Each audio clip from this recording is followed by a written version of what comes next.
The circumstance that Plato was to be one of his sureties for the payment of the fine which he proposed has the appearance of truth.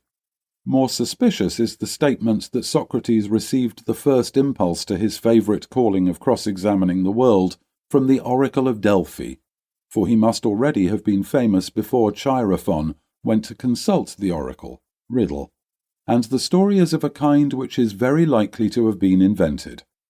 On the whole, we arrive at the conclusion that the Apology is true to the character of Socrates, but we cannot show that any single sentence in it was actually spoken by him. It breathes the spirit of Socrates, but has been cast anew in the mould of Plato. There is not much in the other dialogues which can be compared with the Apology. The same recollection of his master may have been present to the mind of Plato when depicting the sufferings of the just in the Republic. The Crito may also be regarded as a sort of appendage to the Apology, in which Socrates, who has defied the judges, is nevertheless represented as scrupulously obedient to the laws. The idealization of the sufferer is carried still further in the Gorgias, in which the thesis is maintained that to suffer is better than to do evil, and the art of rhetoric is described as only useful for the purpose of self-accusation. The parallelisms which occur in the so-called Apology of Xenophon are not worth noticing, because the writing in which they are contained is manifestly spurious. The statements of the memorabilia respecting the trial and death of Socrates agree generally with Plato, but they have lost the flavour of Socratic irony in the narrative of Xenophon. The Apology or Platonic defence of Socrates is divided into three parts. First, the defence properly so called. Second, the shorter address in mitigation of the penalty. Third, the last words of prophetic rebuke and exhortation. The first part commences with an apology for his colloquial style. He is, as he has always been, the enemy of rhetoric, and knows of no rhetoric but truth.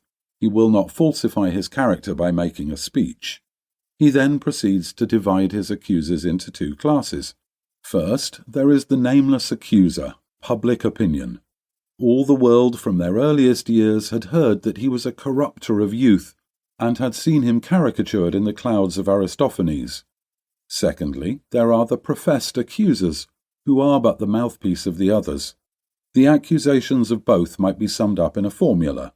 The first say, Socrates is an evildoer and a curious person, searching into things under the earth and above the heaven, and making the worse appear the better cause, and teaching all this to others.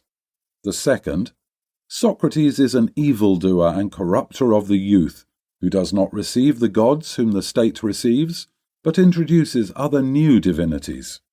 These last words appear to have been the factual indictment. Compare Xenophon Memorabilia and the previous formula, which is a summary of public opinion, assumes the same legal style. The answer begins by clearing up a confusion. In the representations of the comic poets, and in the opinion of the multitude, he had been identified with the teachers of physical science and with the sophists. But this was an error. For both of them he professes a respect in the open court, which contrasts with his manner of speaking about them in other places. But at the same time he shows that he is not one of them. Of natural philosophy he knows nothing. Not that he despises such pursuits, but the fact is that he is ignorant of them, and never says a word about them. Nor is he paid for giving instruction. That is another mistaken notion. He has nothing to teach. But he commends Evernus for teaching virtue at such a moderate rate as 5 minae. Something of the accustomed irony which may perhaps be expected to sleep in the ear of the multitude is lurking here. He then goes on to explain the reason why he is in such an evil name. That had arisen out of a peculiar mission which he had taken upon himself.